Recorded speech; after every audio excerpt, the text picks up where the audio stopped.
Hello students, I Sushma Kataria from Surya School Bhiwadi, and today in this video we will discuss about the first chapter of Hornbill book 11th class syllabus, The Portrait of a Lady, written by Khushwant Singh. And in this video we will just discuss about the introduction of the chapter as well as the narrator and the story. Okay, so Khushwant Singh, in this chapter, it's a kind of part of his own autobiography, we can say, because he was discussing about his own life portion, and which is very important, that is about her grandmother. So first of all, we should understand the meaning of the portrait of a lady.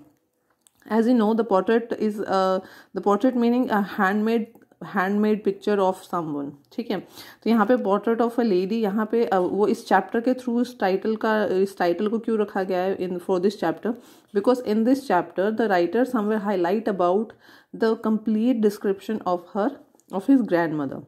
Clear? So through this chapter we just completely understand what kind of lady she was and what kind of appearance she was having. Clear? So we can say the portrait of a lady is completely appropriate title for this chapter because the Khushwant Singh highlight about her grandmother in detail. Clear? So this chapter is we can divide this chapter in 3 parts. First, in village, second, in city, and third, the feelings of grandmother. Clear? So in this chapter, in the very starting, हम क्या समझेंगे कि portrait of a lady में क्या दिखाया गया है कि जो खुशवंत सिंह है वो अपनी ग्रैंड मदर के बारे में हाईलाइट करके बता रहे हैं कि what kind of lady she was and how he spend his own quality time with her. Clear?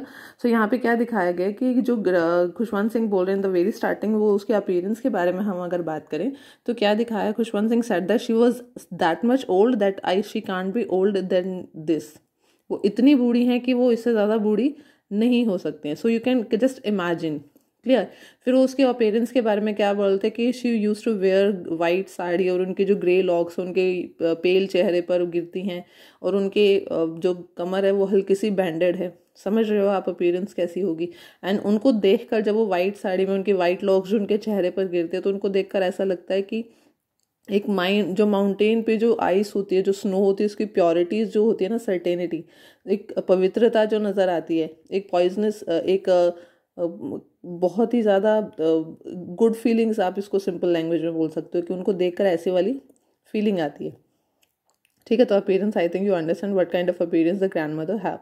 Okay, so यहाँ पे हम अगर हम स्टोरी को डिवाइड करें तो स्टोरी की स्टार्टिंग में क्या दिखाया है कि जो खुशवंत सिंह के पेरेंट्स है, खुशवंत सिंह ने अपने बहुत स्टार्टिंग से के पोर्शन को इस चैप्टर में दिखाया है.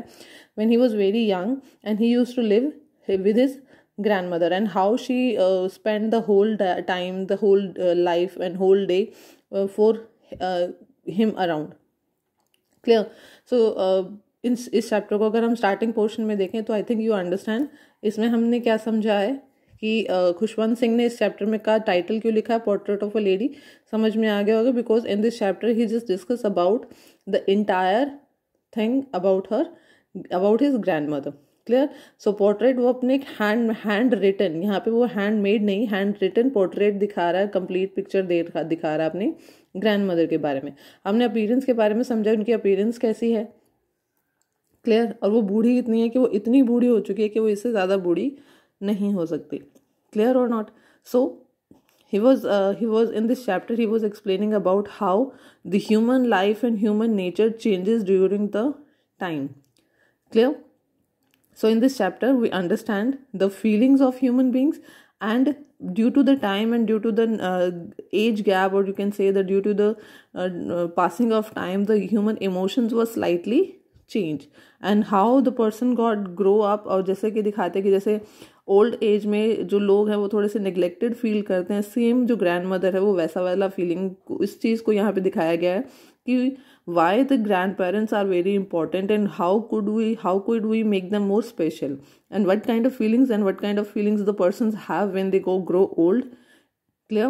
So in this chapter वो actually जो मेन फोकस है वो किस चीज़ पे है कि हमारे टाइम के साथ हमारा रिलेशनशिप जो है वो चेंज नहीं होने चाहिए, हमारी जो नेचर है उसको चेंज नहीं होना चाहिए.